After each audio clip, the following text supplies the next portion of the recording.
와우. 안녕하세요. 복싱 매니지먼트 코리아 황현철입니다. 펀치라인 복싱 토크 시즌2 오늘 2회입니다. 지난 시간에 이어서 한일전 명승부에 대해서 다뤄보겠고요. 지난 시간에는 유재두 선수를 중심으로 중량급 그 한일전에 대해서 얘기를 좀 나눠봤어요. 자, 오늘은 그 한일전 명승부 하면 빼놓을 수 없는 선수죠. 그 도카시키 가스오와의 포항 대첩, 그리고 오하시 히데유키와의 도쿄 대첩, 이렇게 두 번의 경기를 대단한 명승부로 지금 남겨주고 있는 그 장정구 선수 얘기부터 한번 풀어가 보도록 하겠습니다. 오늘 역시 그 WBC 국제 심판이신 임준배 이사님 나오셨습니다. 네, 안녕하세요.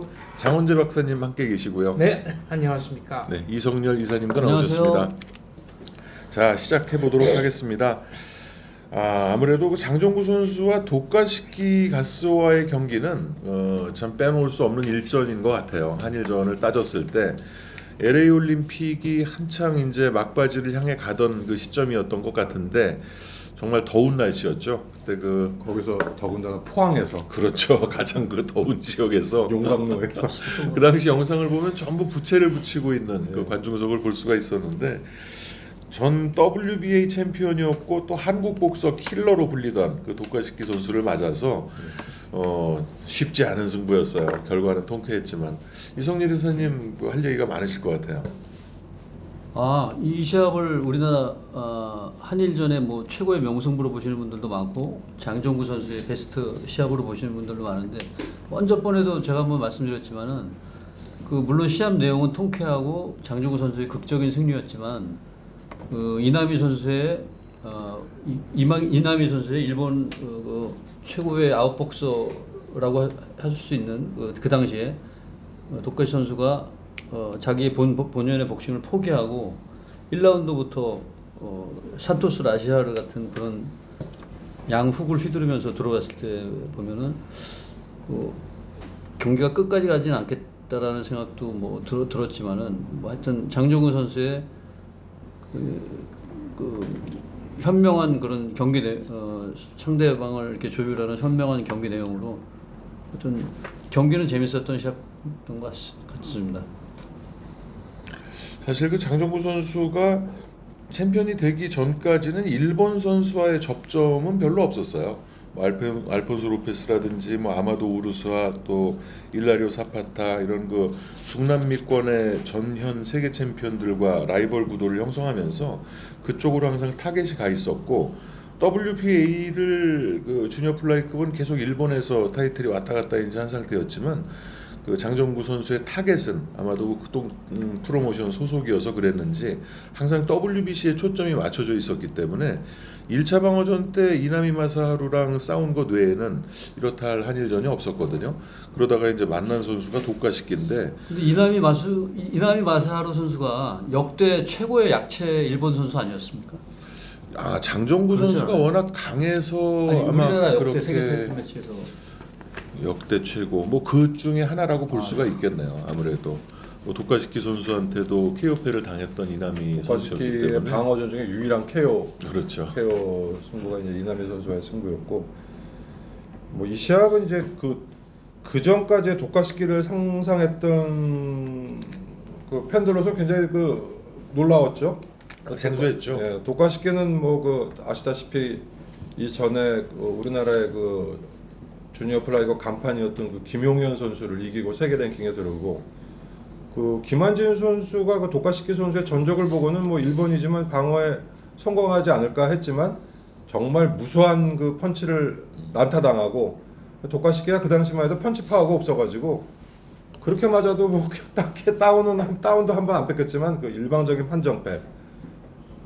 그때 그 어떤 이미지를 보면 도카시키는 굉장히 그 테크니션 아웃복서라고 생각을 했는데 그 이후에 도카시키도 그 굉장히 그 어려운 그 행보를 계속해 나가죠. 그래서 그 루페 마델라와의 그 4연속전이라 그래야 되나요? 49라운드죠. 네, 4번을 싸워서 뭐 첫 시합은 거의 뭐 사실 진 거죠. 진 시합이지만 이제 뭐 판정에 어떻게 그 미묘한 판정. 구제를 받았고 2차전부터 이제 버팅에 의한 뭐 그 무판정이었나요?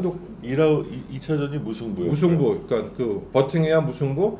3차전은 또 버팅에 의해서 또 그 채점으로 져가지고 타이틀을 뺏기죠. 4차전에서 이제 그 부상에 의한 4라운드의 경기가 스톱되면서 그래서 그 당시 판정은 TKO였어요. 어쨌든 뭐 해가지고 굉장히 그 어려운 세계 챔피언 시절을 지내고 아마 그 이후에는 그 뭐라 스타일을 변모했다고 해야 되나? 굉장히 그 빌트업 해가지고 그 장정구 선수의 시합은 딱 그 시합을 맞닥뜨렸는데 굉장히 그 파워업된 상태로 그 장정구 선수의 타격전을 그 감행하는 그런 아주 그런 승부를 이제 연출하기 시작하는 거죠. 그러니까 김환진 선수에게 타이틀을 뺏고 나서 근데 그 1차 그러니까 김환진 선수의 그게 2차 방어전이었죠. 그때 그렇죠. 김환진 선수 쪽에서는 변칙은 타이틀을 따기가 어려워서 그렇지 따면 오래 간다. 그러니까 김환진 선수 입장에서는 어떤 경우든지 비슷한 경기는 할 수 있다고 생각했던 것 같아요. 그런데 지금 말씀하신 것처럼 완패에 가깝게 졌고 일본에서는 구시겐 요코의 타이틀을 이제 페드로 플로레스가 가져갔다가 플로레스에 대해서 김환진으로 이동이 된 상태였잖아요. 그러니까 이거는 자기네 나라의 어떤 고유의 세계 타이틀이다라는 그런 인식이 있어서 토카시키 가스오 선수를 구시겐의 후계자다 이렇게 부르기도 했고요. 김성남 선수도 또 중간에 한번 도전을 해서 판정패를 했죠. 그렇죠. 지명 도전자였죠 그때. 그래서 그 일본 이 경량급에서 일본에서 타이틀을 뺏기는 거 아주 기분 나쁜 게 두 번의 시합이 김성준 선수가 그 나가지마 시게오에게 그 판정패. 그 양 주먹과 머리까지 하는 공격으로 인해서 정말 그 아주 그 뭐라 그래야 되나 처참한 패배라 그러나 아주 그 굉장히 속상한 패배를 당했고 그에 이어서 이제 또 김환진 선수가 이길 수 있었던 것 같은 그 도카시키에게 아주 그 난사를 당하면서 또 친 이 두 시합의 그 라이트 플라이급, 주니어 플라이급에서 일본 원정 가서 예상치 못한 도전자가 예상치 못한 패배를 당한 시합으로 기억이 됩니다. 도카시키 가스오가 김환진 선수를 이긴 게 81년 12월 샌다이였고요. 83년 1월에 교토에서 다시 한번 리턴 매치를 갖고 판정으로 김환진 선수가 물러서는데 이 경기는 어떻게 보셨습니까? 1차전보다는 2차전은 김환진 선수가 나름 대비를 했다고 했는데 뭐 어떻게든 뭐 좀 어떻게 해보려고 그러는데 안 되는 거 그런 느낌이었습니다. 이게 김환진 선수의 은퇴 경기였나요? 아니면 한 경기를 더 했던가요? 은퇴한 걸로 기억이 돼요. 왜냐하면은 이 경기 마치고 그때 김환진 선수가 이제 신혼이었는데 아내에게 전화를 해가지고 이만하면 그래도 나와 당신 명예에 먹칠을 하지 않을 정도로는 한 것 같다. 거기서 권투 선수로서의 생애를 좀 정리하려는 듯한 그런 느낌을 받았고요. 또 김환진 선수는 반폰가 어디서 떡볶이집을 하면서 그 복서 김환진을 뒷바라지했다는 여동생 일화도 당시에 굉장히 유명했죠. 그래서 김환진 선수가 플로레스를 13회 KO로 잡고 첫 번째 이제 그 소감이 거의 울면서 이 승리를 동생에게 바칩니다 였던 걸로 기억합니다. 그런 스토리가 많았고 김환진 선수는 또 보디빌딩을 해서 뭐 펀치를 근육으로 다 이게 흡수할 수 있다. 데미지를 남들보다 덜 맞는다고 했고 경기 후에는 불구나무서기 텀블링도 보여주고 그런 게 많았죠. 네. 쇼맨십이 아주 좋았죠. 네. 일전에도 말씀드렸지만 환진도 그게 본명이 아니고 홍수환의 환, 네. 남진의 진 해가지고 스포츠와 연예계를 두루 그 아우르겠다 뭐 이런 은퇴한 의미죠. 뒤에는 코미디언 생활도 좀 했었죠. TV 했었죠. 방송을 좀 했는데 이제 좀 뭐 그렇게 뭐 여의치는 않았던 것 같아요. 두각을 나타내지 못했었는데 그래도 활동을 했었습니다. 어쨌든 장정구 독과시키 전에 다시 돌아오면은 이 장정구 선수는 이제 그 사파타를 이기고 챔피언이 된 후에 아까 지금 이성열 이사님이 말씀하신 것처럼 1차 방어전은 그 약체 이나미를 가볍게 이기고 2차전이 사실 어떤 고비였는데 상당히 그 괴물 같은 이미지였던 그 헤르만 토레스를 원사이드하게 이기죠.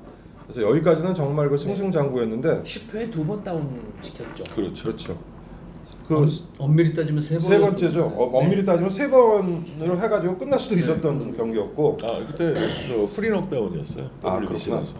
근데 이제 3차 방어전에서 어떤 컨디션 난조를 보이고 그 당시로는 굉장히 그 어떤 그 병아리였던 그 소트 치탈라타한테 굉장히 그 악정고투하는, 물론 뭐 진 시합은 아니었습니다만 악정고투한 시합을 네, 방어전 치렀고, 눈도 찢어졌고. 그렇기 때문에 이 4차 방어전에 이제 독과시키와 맞붙게 되는데, 이 시합이 이제 어떤 그 심기일전하는, 거기다 이제 독과시키 하면은 테크닉은 좋지만 뭐 펀치 없고 장정으로서는 무난하지 않을까. 그래서 좀 통쾌한 승리를 더구나 일본 선수에게 해가지고 그 3차 방어전의 부진을 좀 만회하고자 했던 뭐 그런 아마 그 어떤 생각이었던 것 같은데, 의외로 그 독과시키의 완강한 저항에 정말 그 치열한 그 접전이 되는 그런 시합이 되었습니다. 이때 걱정을 많이 했던 게, 지금 말씀하신 헤르만 토레스와의 2차 방어전은 위험하지 않나라고 생각했는데 거의 뭐 일방적인 경기로 이겼고요. 그 경기 이후에 치탈라타와의 3차 방어전까지가 6개월의 공백입니다. 9월부터 3월, 그렇죠. 네. 그러니까 이 얘기는 그 당시의 관례로 봐서는 컨디션 조절에 실패하고 있었다라는 거고요. 또 스파링을 하다가 상대 선수의 보디블러를 허용하고 뭐 장정구가 사실상 뭐 KO로 졌다더라. 그러니까 스파링 당시에 여러 가지 문제가 있었다는 소문이 막 바깥으로 흘러나올 정도였거든요. 그때는 그 캠프의 불화가 컸어요. 이영래 트레이너와 그 워낙 이제 잡음이 많다가 이제 토레스전을 끝내고 나서 이제 장정구 선수도 챔피언으로서 정말 그 공인으로서 유명인이 됐고, 그 상태에서 더 이상 그 스파르타식으로 가르치는 그 이영래 사업님과 계속 이제 마찰이 생기면서 결국은 치탈라다전을 끝내고 이제 트레이너가 교체가 되죠. 그래서 그런 그 자체 내에 어떤 불협화음이 좀 많았던 때인 것 같아요. 아마 스파링에서의 문제가 있었다면 그때였을 겁니다. 그래서 뭐 이 시합을 좀 진행을 좀 그 뭐라 그래야 되나, 진행 과정을 황 대표님이 좀 얘기를 해주시죠. 독가시키 가수. 예. 뭐 독가시키 가수 경기는 글쎄요. 뭐 도카시키 가수의 프로모터가 누구였죠? 교회의 프로모션. 교회. 가네이라. 그때 가네히라가 경기 끝나고 했던 발언이 정말 인상적이었는데, 꼭 이길 줄 알았다. 이렇게 져서 정말 분하다였습니다. 그때 사실 독가시키 가수가 온다고 했을 때 국내에서 장정구 선수가 쉬운 방어전 이길 만한 상대 이렇게 받아들이지 않았어요. 제 기억에는 물론 장정구 선수가 잘하고 이기겠지만 위험할 수도 있다. 왜냐하면 그 워낙 기교가 뛰어난 선수이기 때문에 국내 선수를 많이 또 꺾어왔고, 그만큼 그 경험도 많고 해서 대단히 그 관심 가는 그런 승부가 이제 펼쳐질 것으로 그 여러 스포츠지에서 이제 예상을 했었는데, 아까 우리가 서두에서 얘기했던 것처럼 독가시키 가소가 파워업을 해가지고 감히 장정구 선수를 상대로 이제 인파이팅을 시도를 하는데 포인트 작전을 할 줄 알았는데, 그렇죠. 이게 그러니까 이제 백열전이 되고 외려 만만치 않게 이제 치고 들어오면서 1라운드에 장정구 선수가 다운을 뺐잖아요. 네. 다운을 뺏기 전까지 이게 뭐지? 하다가 이제 그렇죠. 다운을 뺏었죠. 당황하는 그때. 표정이었고. 네. 네. 그리고 그 다운을 뺏은 것도 돌격하는 도카시키에 맞서서 백스텝을 밟다가 카운터로 들어가는, 그러니까 독가시키가 펀치를 휘두르면서 그냥 주저앉아. 휘두르면서 주저앉는, 라이트를 크게 휘두르면서 주저앉았고, 그 다음에 사실 아까운 장면은 장정구 선수의 회심의 어퍼커트가 로프에 걸리면서 약간 그 뭐랄까요, 궤적도 살짝 틀어지고 파워도 좀 반감됐다 그럴까요? 그 펀치가 제대로 들어갔으면은 1라운드에서 그냥 경기가 끝날 수도 있었을 거라고 생각합니다.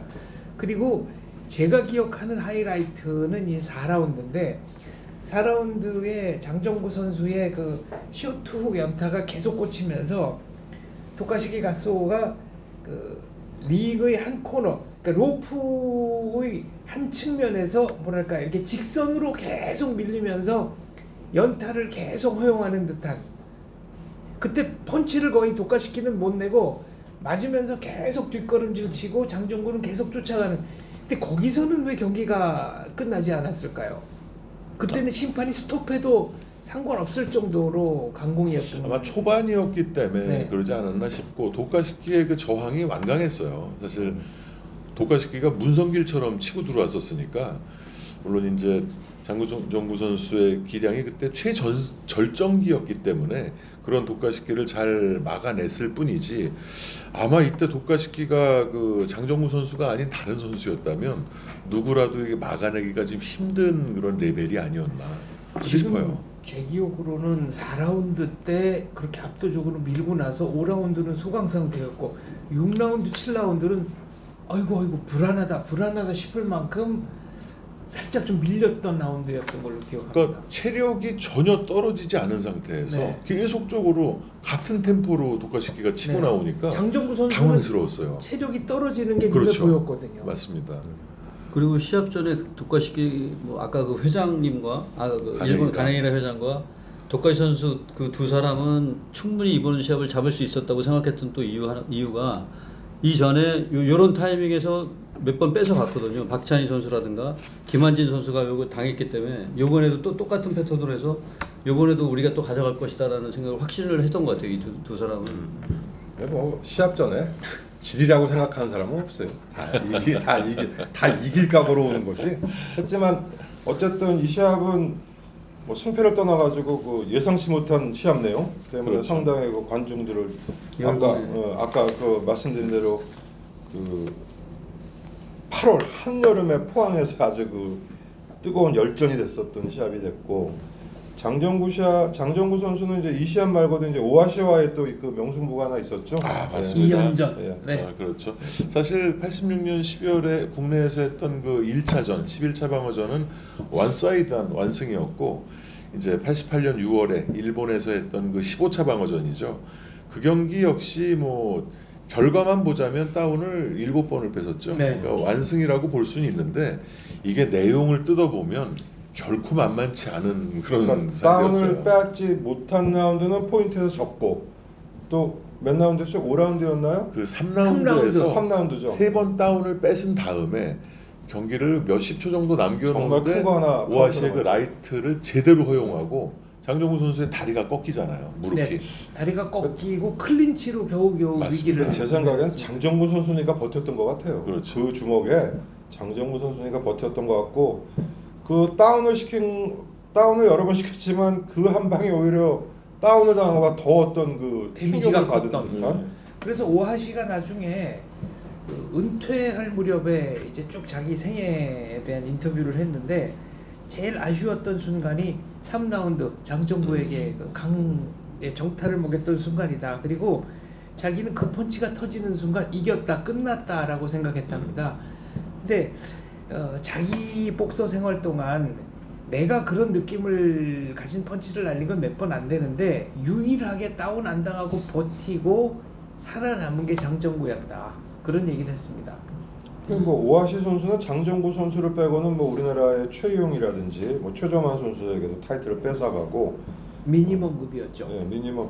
그러니까 체급을 거꾸로 내려갔죠. 그렇죠. 예, 라이트 플라이급을 주니어 플라이를 뛰다가 그 장정구 선수와의 시합에서 이제 세계 도전에 실패하고는 오히려 밑으로 내려가 가지고 뭐 최정환 선수와의 시합은 그 일본의 그 복싱의 어떤 그 흐름에 굉장히 중요한 시합이 되죠. 그 당시에 일본 복싱 세계도전이 이제 1무승부 포함해서 21연패였어요. 네. 그거를 오하시가 그 최정환 선수를 KO시키면서 끊어냈기 때문에 그 희열은 뭐 말로 다 할 수가 없었죠. 그리고 일본 복싱에서. 사실상 그 시합을 기점으로 하고 침체됐던 일본 복싱이 맞아요. 다시 좀 부활하는 어떤 그 신호가 되지 않았나.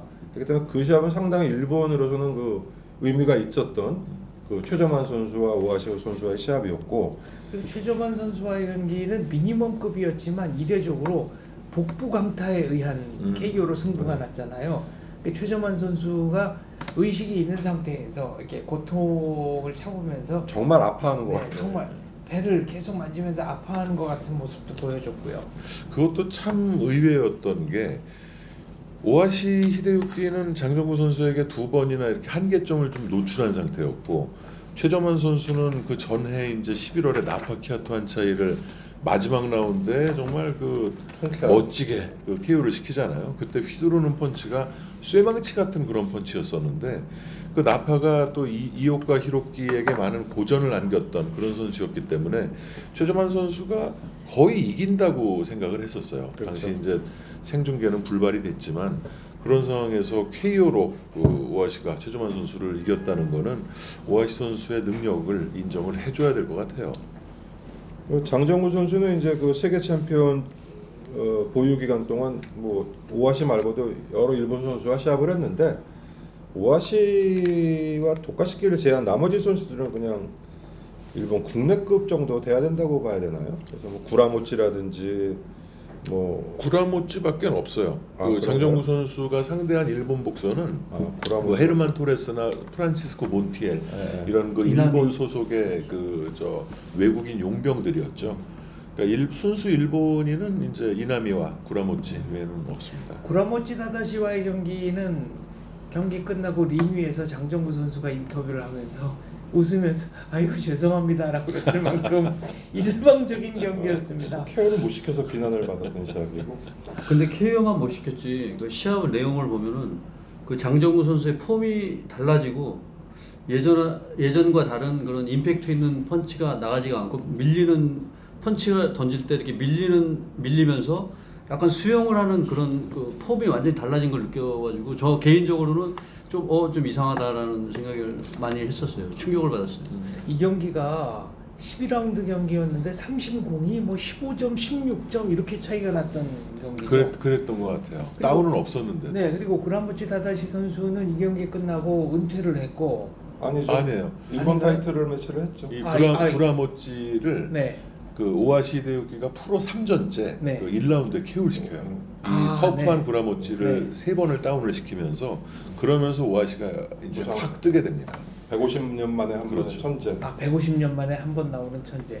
구라모치 다다시 선수는 장정구 선수와 방어전 하면서 저것만 연습했나 싶은 게 뭐가 있었냐면은 클린치를 할 때 보통 몸을 끌어앉지 않습니까? 근데 구라모치 선수는 장정구 선수의 이렇게 팔을 잡죠. 그러니까 글러브를 잡는 좀 특이한 클린치를 했던 기억이 납니다.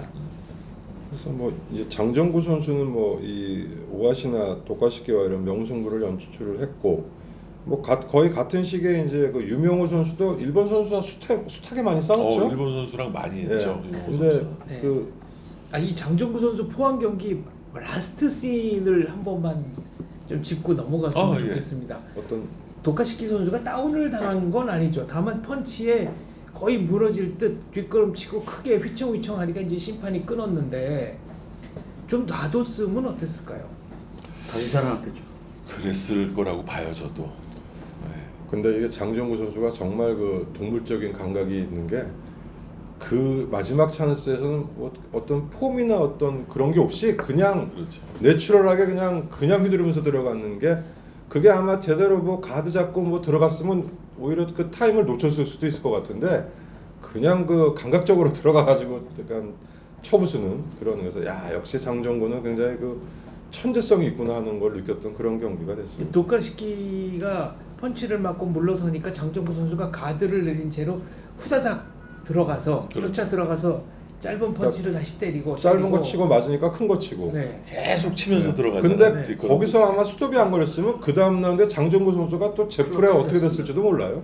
왜냐면 그 펀치들이 다 밀리는 펀치들이었거든요. 그래가지고 장정구도 크게 거의 뭐 마지막 힘을 다 했다고 해야 되나요? 그래서 그때 장정구 선수가 얼마나 자기가 훈련을 열심히 했냐면은 도카시키가 쏘랑 그 레퍼리 스톱에 걸리고 나서 너무나 기뻐서 막 눈물을 흘리면서 엉엉 울면서 이렇게 만세를 부르는데 눈물이 하나도 안 나왔다고 해요. 장정구 선수는 시합 끝나고의 그 액션은 좋죠. 그 어떤 그 포즈나 그거는 뭐 쉽게 이긴 경기도 뭐 거의 죽을 그 어떤 그 제스처를 쓰고 뭐 나름 뭐 어떤 퍼포먼스죠. 이긴 다음에 장정구 선수가 링바닥에 쓰러지죠. 네, 주저앉죠, 거의 주저앉죠. 탈진해가지고. 네. 네. 아 진짜 그 경기가 만일 그 속행이 됐었더라면 큰일 날 뻔했습니다. 그 도카시키는 체력이 충분히 준비된 상태로 보였거든요. 오히려 도카시키는 그 위기를 넘기고 힘을 얻었고 장정구는 그걸 놓쳤기 때문에 힘이 빠지면서 양상이 그 이후엔 좀 틀려질 수도 있다고 봐요. 9라운드에 도카시키가 큰 대자로 뻗어버릴 가능성은 없었을까요?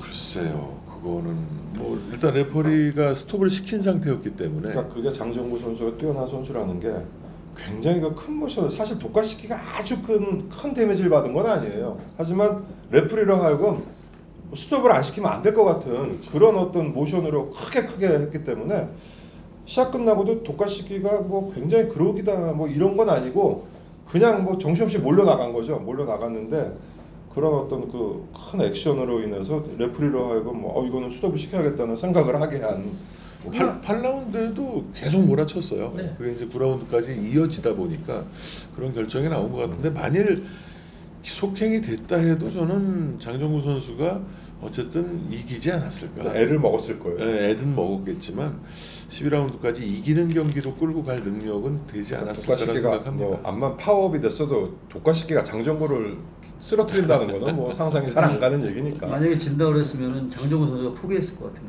10라운드쯤에 안 나왔을 것 같아요. 그러니까 장정구가 제풀에 10라운드에 안 나왔을 것 같아요. 그건 장정구 선수의 성격을 잘 모르셔서 하는 얘기 같아요. 안 나오는 건 아니고 아마 링에서 죽으면 죽었지 코너에서 포기할 성향은 전혀 아닙니다. 이 경기는 레퍼리 스톱 한 다음에 교회 프로모션이나 일본 측에서도 전혀 이의를 제기하지 없었어요. 않았으니까요. 네, 없었어요. 그럼 이 모션 판정에 자체가- 대해서는 네. 뭐 누구나 공감하는 바입니다. 가정이죠. 저희가 이제 만일 더 됐더라면 어땠을까 그런 가정이었고 저는 도카시키 가스오 선수가 크게 넘어져서 깨끗하게 끝났을 거라는 생각을 하고 제 기대를 담아서 여쭤본 건데 그렇게는 안 됐을 다른 거예요. 반응들이 좀 나오네요. 독가시개가 그렇다고 그래서 그렇게 뭐 완전히 뭐 큰 대자로 넉다운되고 그것도 상상이 안 되는 얘기고. 저는 좀 외려 아쉬운 게 도카시키 가스오가 이때가 만 30살이 안 됐을 때거든요.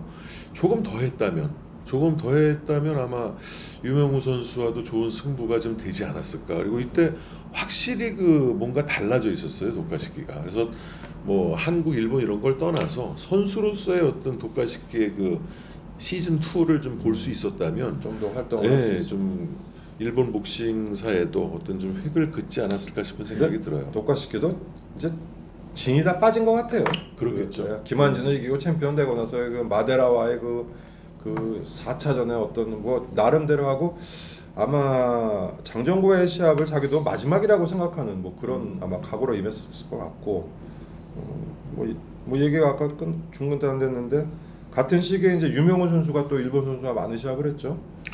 그렇죠. 유명우 선수는 사실 그 레벨이 아주 뛰어난 그 독가시키나 오하시급의 그런 선수들은 별로 없었다고 보여져요. 일본 챔피언급 정도. 그렇죠. 뭐 고미야마라든지 2차 방어전에서 맞붙었던 키우나 도모히로 정도가 그래도 가장 일본 유명했고. 챔피언 중에서는 레벨이 좀 있는 선수였는데 근데 한 가지 궁금한 게 도모히로 키오나하고 오하시 선수의 시합을 어떻게 보셨어요? 키우나 도모히로와 오하시 시합은 저는 오하시가 이겼다고 무난하게 이겼다고 봤습니다. 무난하게. 예, 무난하게 이겼다고 봤어요. 뭐 이런 전형적인 거 일본 스타일. 그렇죠. 약간 그 발을 스텝을 발이 밟으면서 일단 특징이 없어요. 개성이 확실한 그 오하시는 확실한 펀치, 확실한 인파이팅 이런 장점이 있는데 키우나 선수는 그 많은 것을 믹스해 놓는 듯한 하지만 그 전체적인 클래스는 좀 떨어지는 그런 느낌을 좀 그 받았습니다. 외에 뭐 고미야마라든지 다이오 겐분 이런 선수는 그냥 일본 상위 랭커 클래스 정도? 그렇다고 네, 봐야죠. 뭐 그런 저거지만 어떻게 보면 이제 유명우 선수의 시합에 뭐 베스트 워스트를 논하기는 좀 그렇지만 결국은 이오카 선수와의 그 1차전의 패배가 유명우 선수는 워스트 시합이 되는 거죠. 저는 굳이 워스트로 보고 싶진 않아요. 그러니까 결과는 졌지만 네. 그래도 이게 일본에서 했기 때문에 그러니까 유명우 선수에 대한 기대치만큼 충족이 안 돼서 그렇지 그렇죠. 네. 충분히 잘 싸운 시합이거든요. 잘 싸웠지만 그거보다 더 잘 싸울 수 그렇죠. 그게 아쉬운 네. 거죠. 그렇게까지 이렇게 박빙으로 가리라고는 이오카한테는 뭐 이오카는 아주 쉽게 요리를 하리라고 생각을 했는데 의외로 그 이오카의 어떤 그 까다로운 아웃복싱을 못 잡고 결국 진흙탕 싸움이 됐죠. 네, 그래서 지금도 뭐 1차전도 유명우 선수가 졌다고 생각은 안 되지만 그 우리가 예상했던 그런 어떤 결과를 보여주지 못했기 때문에 뭐 저는 굳이 따지자면 유명우 선수로서는 그 워스트샷 그렇게 될 것 같습니다. 그래도 그 2차전에서 유명우 선수가 보여준 그 확실히 상대를 이기는 퍼포먼스 그런 부분은 좀 인정을 해주고 싶습니다. 2차전을 앞두고는 굉장히 입에 단내가 나도록 훈련을 했다고 하죠. 그리고 뭐 시합에 임하는데 아주 그 이를 갈고 나온 듯한 걸 보여주죠. 네. 김진길 관장한테 복수를 하고 은퇴하고 싶습니다라고 해서 이제 경기를 트레이닝 캠프를 찾았는데 관악산을 뛰었다고 하죠. 근데 관악산을 뛰고 나니까 한 바퀴 자기는 숨이 가쁜 채로 막 헉헉거리고 있으니까 이제 김진길 그 관장이 네가 운동선수냐 나랑 건강관리를 하자는 거냐. 그래서 자기가 독하게 그 기록도 단축하고 정말 열심히 이제 뛰었더니 나중에는 이 정도 몸 상태 같으면은 한번 붙어볼 만하다. 그리고 장신인 이호카에 대비해 가지고 빗자루 가지고 그 훈련을 했다고 하죠. 네, 그래서 펀치를 실제로 내미는 게 아니라 이제 빗자루로 길게 그 글러브를 끝에 달아가지고 이렇게 긴 리치를 만들어서 그거를 피하는 훈련을 의도적으로 열심히 했다고 합니다. 그래서 선수마다 자기의 그 상대성이 다 있잖아요. 근데 유명우 선수는 키 크고 발 빠르고 장신의 선수들에게 조금 본인의 스타일이 안 먹히는 그렇지만은 결코 그런 선수들을 저기 챔피언전 때 누구죠? 올리버라든가 호세데 조이 헤수스, 올리버. 아니 올리버라든가 이호카 선수에게 고전을 했을지언정 결코 진 시합이 아니고 기 때문에 그래서 유명우 선수가 대단한 선수 같습니다. 유명우 선수 1차 방어가 누구였죠? 1차 방어가 호세데 헤수스. 호세데 헤수스였고, 근데 이제 조이 올리버와의 타이틀전도 2대1 판정승이었고, 호세데 헤수스와의 경기도 복싱 미학을 제대로 구현한 치고받는 15라운드 난타전이었지만 과연 이 선수가 세계 챔피언으로서 압도적인 기량을 보유하고 있는가? 세계 챔피언급인 건 맞다. 그렇지만 약간의 의구심이 있었는데 기우나 도모히로와의 선수와의 그 경기는 매우 세련된 연주 같은 느낌이었어요. 상대의 반격을 거의 허용하지 않으면서 완벽한 테크닉으로 이렇게 잘게 부숴가는 가랑비로 옷을 적시는 경기였죠. 그래서 12라운드에 그 기우나 도모히로 선수가 이렇게 무너질 때 마치 뭐랄까 그 연속극 영화의 마지막을 보는 듯한 하나하나 스토리가 빌드업이 돼서 결국 쓰러지는, 그때 또 기우나 도모히로 선수가 그 국내에서는 잘 볼 수 없었던 그 반짝이는 재질의 트렁크, 예, 파란색, 약간 얇은 하늘색 그 세련된 트렁크를 입고 있었고요. 그리고 이제 이때만 해도, 이때는 조금 그래도 좀 덜하지만 한국 선수들이 10라운드 이후에 KO승을 거둔다는 것은 그렇게 그 케이스가 많지 않았던 때입니다. 그 동양인들은 지난 시간에도 제가 이 동양인 컴플렉스, 당대에 있었던 동양인 컴플렉스에 대해서 말씀을 드리는데, 이 동양인 컴플렉스는 강대 강으로 맞붙어서 어쩌다가 우리가 초반에는 이길 수 있지만 어려서 못 먹고 기타 여러 가지 이유로 기초 체력이 약하기 때문에 후반부로 가면 서양 사람들에게 밀릴 수밖에 없다라고 하는 컴플렉스가 있었거든요. 그래서 유명우 선수의 이 12라운드 KO승은 상당히 그런 면에서도 좀 의미가 있었죠. 유명우 선수 같은 경우에는 워낙 진짜 체력이 좋고 스태미너가 활화산 같아서 WBA가 15라운드를 가장 늦게 이제 12라운드로 줄였는데 그 수혜를 좀 많이 봤다고 보여져요. 기우나 도모히로가 유명우와의 그 WBA 주니어 플라이급 2차 방어전은 마치 유명우와 손오공 선수의 업그레이드 확장판을 보는 듯한 느낌이었다고 할까요? 경기 내용 자체가 그랬고, 또 고미야마 가스미나 또 그 뒤에 이제 다이오 겐본, 도쿠시마 히사시, 특히 다이오 겐본 같은 경우에는 그 유명우 선수의 레프트 보디블로가 들어가고 로프에 끙 소리를 내면서 주저앉아서 다운을 당했는데 유명우 선수가 굳이 또 거기서 공격을 하러 들어가지 않는, 뭐랄까요, 다이오겐 분이나 뭐 이런 선수들과의 시합은 너무 그 레벨 차가 나는 시합이라. 그렇죠. 그때 한번 저희 토크 때 얘기했던 것 같은데, 그러니까 도전할 선수가 없었어요. 유명우 선수가 전부 이제 그 랭커들 중남미에서도 아무도 도전을 안 한다고 그러고, 뭐 중남미 나름 그러니까 다이오겐 분도 도전 자격이 안 되는데 그걸 억지로 해서 데리고 온 건데, 그때 이제 이호카가 같이 왔죠. 같은 이제 그린츠다짐의 이제 그 선배였기 때문에 릭사에 대해서 그걸 봅니다. 보면서 이제 이호카가 유명우 선수를 언젠가는 이기겠다는 그 생각을 품었다고 하는데, 차라리 그때 이호카를 도전시키는 게 낫지 않나요? 그럴 만한 그건 이호카는 또 스트로크급에서 나름대로 스케줄이 있었기 때문에 저는 이효과 선수의 그 한일전 명승부는 이경현 선수의 시합이 그렇죠. 진짜 명승부가 아닌가 생각이 됩니다. 11라운드까지는 이경현 선수가 판정으로 이기고 있지 않았나요? 동점이었어요. 동점이요. 1대1 동점이었던 무승부 거고. 하나에 하나 각자 했기 때문에 그 시합이 정말 그 이효과로서는 한국 선수와의 시합 중에는 뭐 그게 그렇죠. 최대의 시합이고, 뭐 라이트 플라이급만 놓고 본다면 이제 장정구 유명우 시절은 워낙 그 강한 챔피언들이라 뭐 이렇게 지냈는데, 그 전에 이제 우리나라와 일본 간의 워스트 시합 중에 하나로 어떻게 보면 들어갈 수 있는 그 구식견 욕구와 정상일 선수와의 시합이 있죠. 5라운드 예, KO. 그래서 그 정상일 선수는 뭐 몇 번 언급을 했지만 김성준 선수와 아주 그 명승부를 펼치면서 나름 뭐 펀치력은 없지만 그 엔드리스 파이터하고 굉장한 체력, 그리고 뭐 결코 무너지지 않을 것 같은 뭐 맷집도 겸비한 것 같았는데, 구식견 요코 선수에게는 정말 그 민망하게 그 KO가 되면서, 더구나 이제 그 구식견 요코 선수의 그 고질적인 그 뒤통수치기까지 맞으면서 약간 좀 그 같은 한국의 어떤 복서가 그 지는 것도 이렇게 좀 창피하다, 뭐라 그래야 되지? 좀 민망하게 지는 아주 그런 시합이 됐죠. 그래서 그 굉장히 김성준 정상일 선수 같은 경우에는 1차전에서 김성준 선수가 정상일 선수를 1라운드인가 2라운드에 2번 다운시키고 이제 판정승. 그리고 두 번째 경기에서 1차전과 비슷했는데 12라운드 내내 치고 받았는데 이제 정상일 선수가 이기면서 그게 호사다마가 된 게, 네. 그게 WBA 도전자 결정전이었기 때문에 정상일 선수가 이겨서 90개나게 도전을 했고, 김성준 선수가 김성준 선수는 메트로이 보라싱 쪽으로 진 간 김성준 거죠. 선수가 이제 보라신 기회가 온 거죠.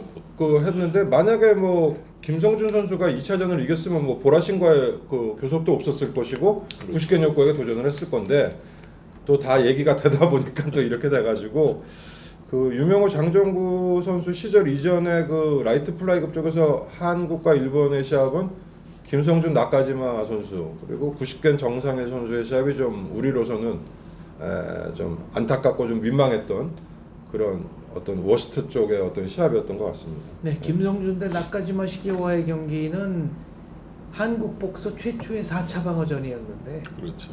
네, 그리고 김성준 선수가 이제 그 직전에 교회를 다니기 시작해서 링사이드에서 기도를 올리고 그리고 나왔던 경기였는데, 이게 1월 3일, 예, 80년 1월 3일. 그러니까 이게 새해 벽두부터 이렇게 지니까 이제 뭐라 그러나 김샌다 그러나? 거기다 데케이드가 바뀌었잖아요. 70년대에서 80년대로 그러니까. 딱 넘어가는 그 시점에 이제 그런 패배를 그리고 당하고, 뭐 나가지마가 그렇게 센 선수가 아니었고, 그리고 80년도에는 일본 선수에게 전패예요. 80년에 김성준이 1월에 지고, 1월달에 또 박찬희도 지고. 90겐 요코가 김용현 선수가 90겐에게 지고, 오구마에게 박찬희 선수가 2번, 김성준 선수가 1번. 80년도에는 오전 전패입니다, 일본. 그게 김성준 선수가 첫 테이프를 그렇게 끊어가지고 김샌 것 같던. 김성준이 이제 80년 1월 3일에 판정으로 치고 이때는 좀 충격적인 판정패였죠. 그러니까 나카지마 시게오 선수는 고질적인 감량고에 시달리고 있었고, 원래 그래서- 플라이급 선수죠. 네, 그래서 뭐 하루에 뭐 500g씩 뭐 몇 달에 걸쳐서 뺐네 이런 얘기를 했고, 또 그때 도노리 다다시 선수가 또 세계 챔피언이 도모리는 82년도에 82년 네, 나중에 그- 이제 되지만 나카지마가 우리나라에 와서 김치복 선수와 했었나? 김치복 선수랑 했었고, 네. 김한진 선수는 나카지마가 세계 랭커일 때 김한진 선수가 8전째예요. 6승 1무가일 때 원정을 해서 이깁니다. 그래서 그 세계 랭킹을 가지고 네. 오죠. 그리고 김한진 선수. 나카지마는 김성준 선수하고 하기 전에 그 필리핀 노장 빌라캄포한테도 한번 KO가 됐었죠. 그렇죠. 마나베 빌라캄포에게. 네, 그러니까 KO 뭐 김성준 선수로는 쉽게 보면 상대였는데, 맞아요.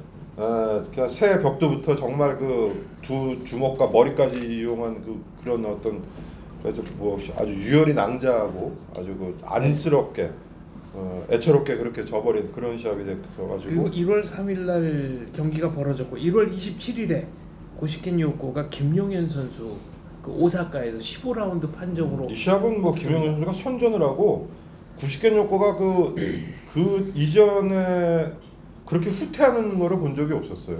그렇죠. 항상 그 굉장히 그 공격력을 과시하다가 김영선 선수에게 물론 뭐 90개 요코가 이긴 시합이었지만 시합 후반에는 그 김영현 선수의 대시에 구식견이 굉장히 그 피곤한 표정으로 뒤로 계속 물러나는 이때 그런 일본 장면을 언론이 경기 전에 붙였던 타이틀이 일요일 밤의 학살. 그러니까 챔피언과 도전자의 전력차가 이렇게 심한 경기도 없었다라고 했고, 당시에는 복싱 인기가 절정이어서 세계 타이틀 매치는 어떻게든지 생중계를 하던 때인데 이 경기는 중계 일정 자체를 안 잡았습니다. 그리고 판적으로 끝나고 김용현 선수가 선전했다고 하니까 나중에 녹화 중에는 해줬습니다.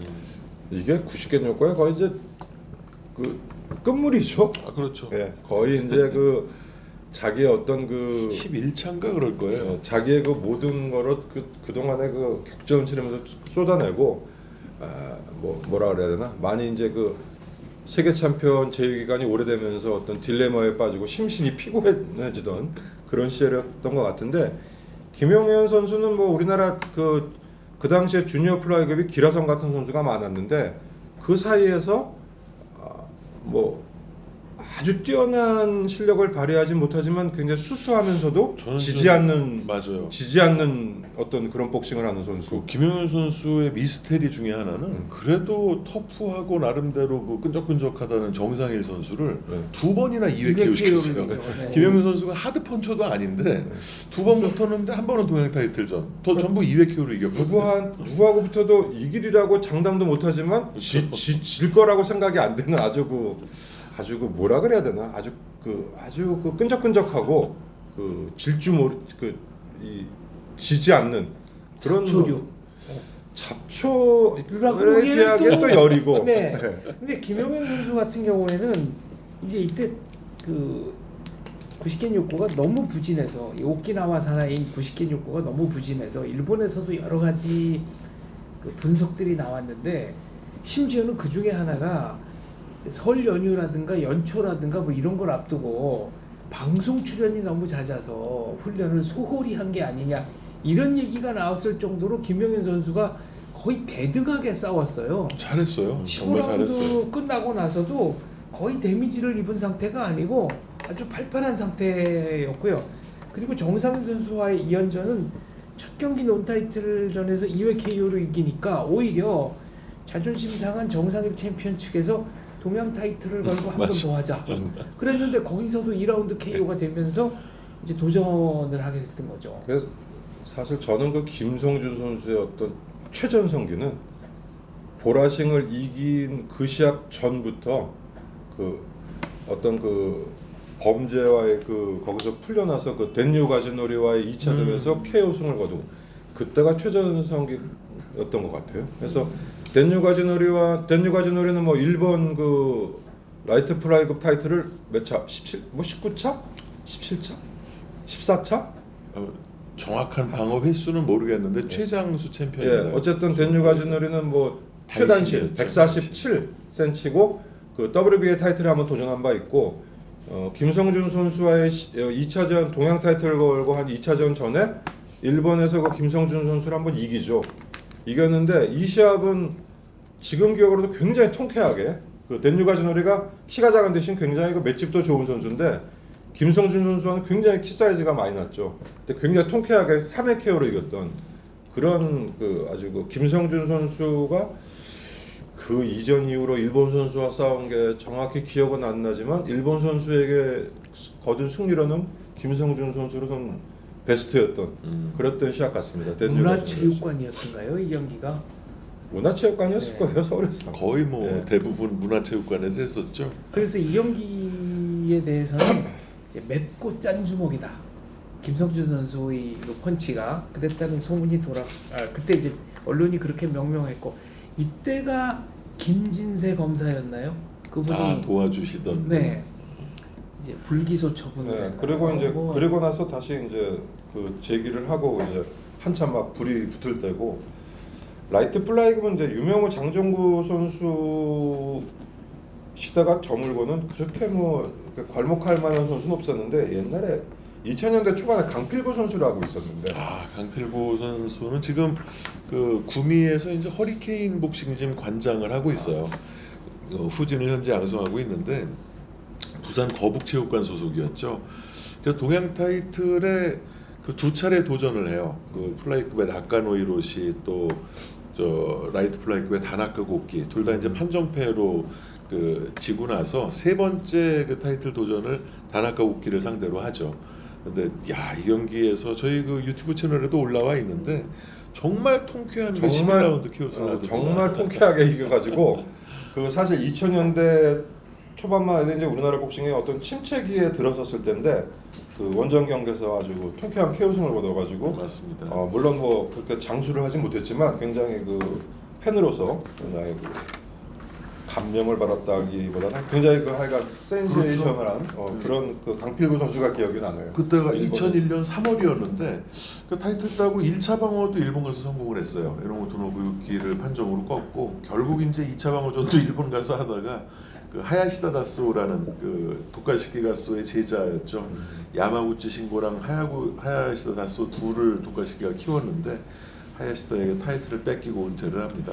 그래서 그 경기 정말 통쾌했어요. 네. 그리고 이제 일본은 여전히 뭐 라이트 플라이, 미니멈 플라이가 지금도 선수층이 굉장히 두터운데 우리나라는 이게 체력이 이제 체격이 다 좋아져서 그런지 2000년대 이후에는 이제 라이트 플라이급 미니멈급은 그렇게 이렇게 기억나는 선수가 별로 없었던 것 같아요. 미니멈급 얘기를 하자면은 뭐 최희용 선수나 또 김봉준 선수, 뭐 김봉준 선수의 어떤 그 네. 업셋이라면 그 오아시 선수를 이제 그 경기를 빼놓을 수 없겠네요. 논타이틀전에서 그 150년 만에 천재라는 그 오아시 선수를 일본에서 논타이틀이지만 잡았던 그 경기가 이제 한일전에서 김봉준 선수 시합으로는 생각이 나고 김봉준 선수가 나중에 이오카에게 그 주니어 플라이급 그거는 도전에서 뭐 이제 졌죠. 그거는 이제 막판에 저거 한 거고 최희용 선수는 이제 어쨌든 원정 방어전을 가서 그렇죠. 야마구치를 이겼던 그 시합과 국내에서 했지만 그 호소노 선수를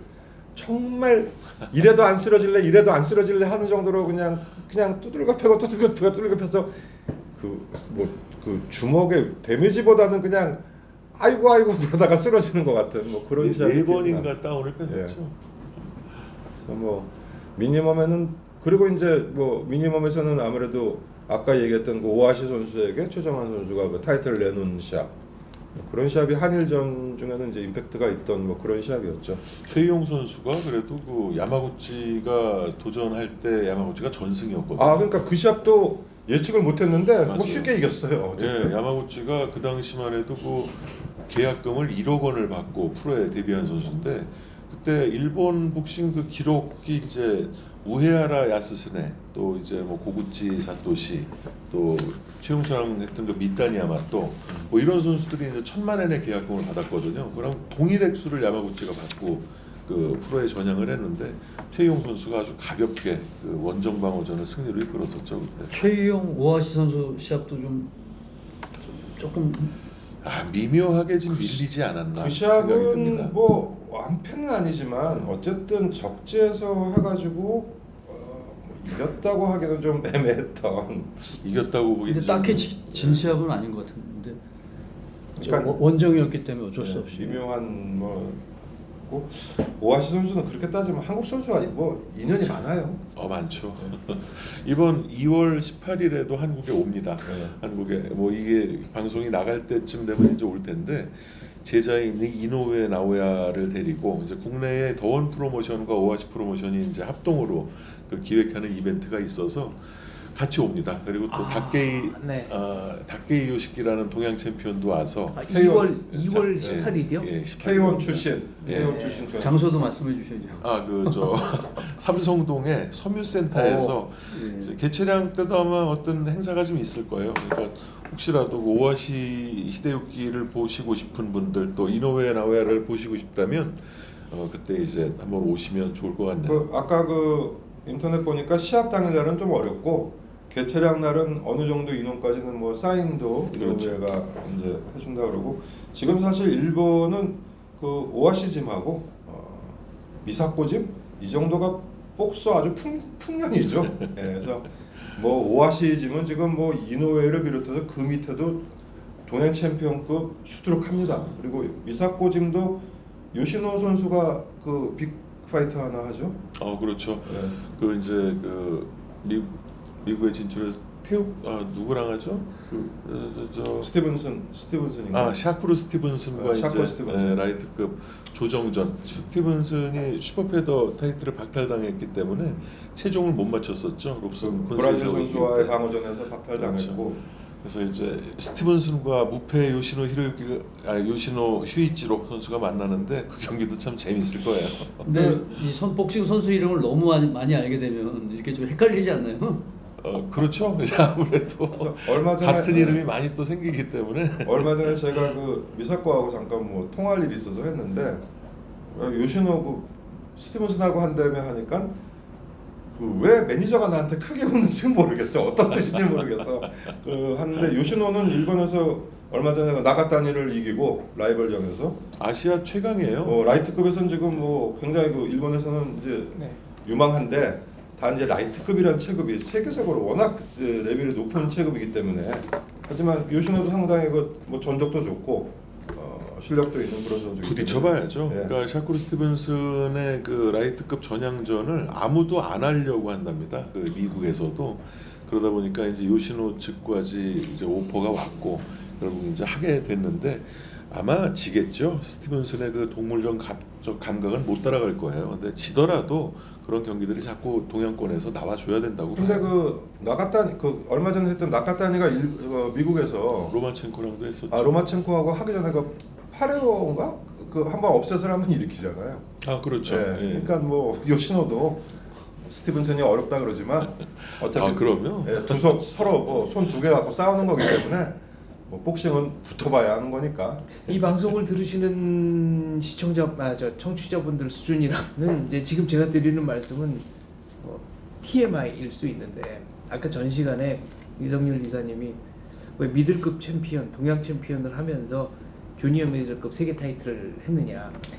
지금 제가 알기로는 WBA, WBC, IBF가 그 체급의 세계 챔피언이 설령 논 타이틀이라 하더라도 그 한계 체중 안에서 경기를 해서 지면 타이틀 박탈되는 걸로 네, 알고 있습니다. 박탈이에요. 네, 왜냐하면 그 체중으로는 얘가 세계 챔피언이어야 되기 때문에 타이틀전이든 아니든 상관없이 무조건 이제 박탈이고, 그래서 언젠가 일본에서 벌어진 논 타이틀 중에는 그 챔피언이 개최량을 해보니까 이게 저 안쪽이어서 한계 체중 안쪽이어서 부랴부랴 연락을 해가지고 세계 타이틀 매치로 승인 받아서 한 경우도 있는 걸로 저는 알고 있거든요. 그 반대 경우도 있고. 근데 네.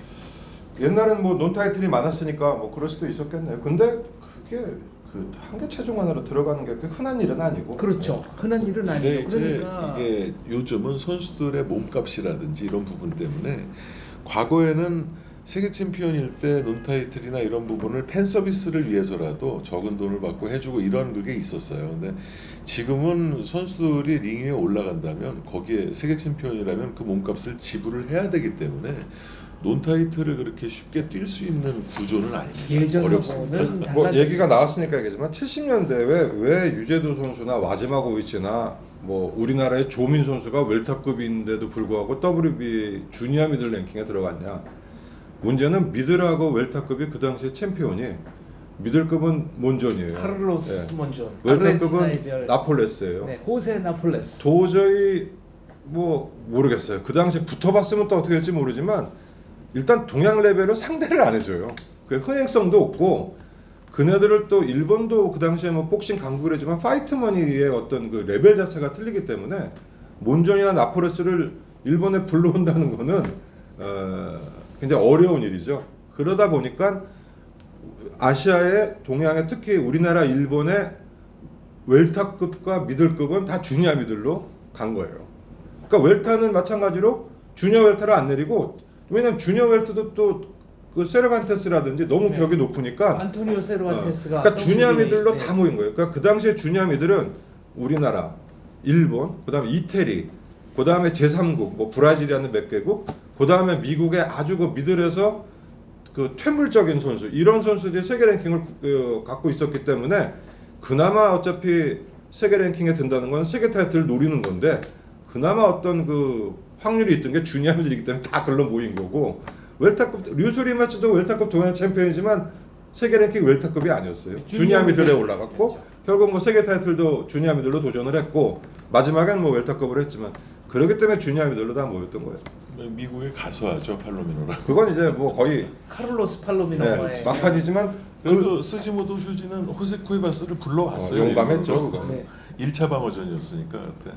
근데 이제 뭐 류소리 마치도 그 전에 두 번의 세계 타이틀은 다 주니어 미들로 했죠. 뭐 와지마와 한 번 하고 알바라도 한 번 하고 했기 때문에 그 당시에는 웰타와 미들을 정말 그러니까 원래 8체급의 그 본체급을 아시아에서 특히 그런 중량급에서 공략하는 건 굉장히 어려웠기 때문에 그 주니어 미들로 좀 다 모이지 않았나. 주니어 미들이 언더였다 그러면은 나중에 언제 장기 집권 체제가 언제부터? 아까 얘기한 대로 언제 칼루레가 미국 가서 레나드한테 뺏기고 아유브 칼룰레. 그다음에 미하라가 데비무한테 뺏기면서 타이틀이 미국으로 가면서 그때부터 웰타급이 한참 그 헌슨이 베니테즈니 난리 치던 애들이 다 주니어 미들로 올라오면서 주니어 미들로 이제 동양에선 도저히 그때부터 돈 벌 수 없는 체급이 되어 넘볼 수 버렸죠. 없는 체급이 돼버린 거죠.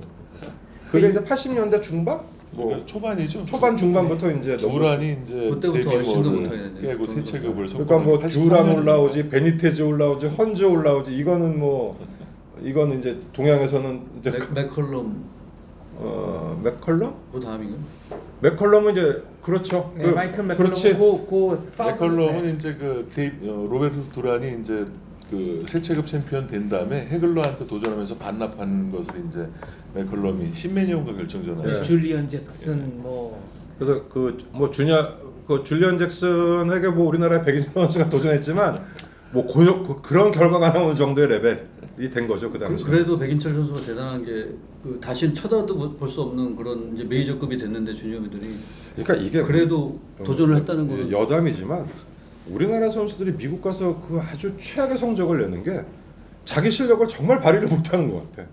그러니까 뭐 시차 적응이라든지 그러니까 그거는 선수의 실력보다도 그 어떤 그 이 서포트를 해주는 데서 시차 적응이라든지 어떤 뭐 그런 거부터 실패를 하고 들어가는 것 같아가지고 그래가지고 특히 미국 링크 가면 그렇게 그 최악의 성적을 내는 것 같고 전투가 아니라 병참에서부터 지고 들어. 그리고 뭐 다 마찬가지예요. 백인철 선수도 그랬고 이승순 선수도 그랬고 김상현 다 얼떨떨해하면서 링에 올라간 것 같은 느낌. 완경도 뭐 네. 다. 그러니까 뭐 어떤 잠이 자기 좀 들겠다 그래야 되나? 그런 최상의 컨디션이 아니고 그 무슨 촌뜨기가 뭐 그 어디 수듯이 막 그 백화점 처음 가본 느낌.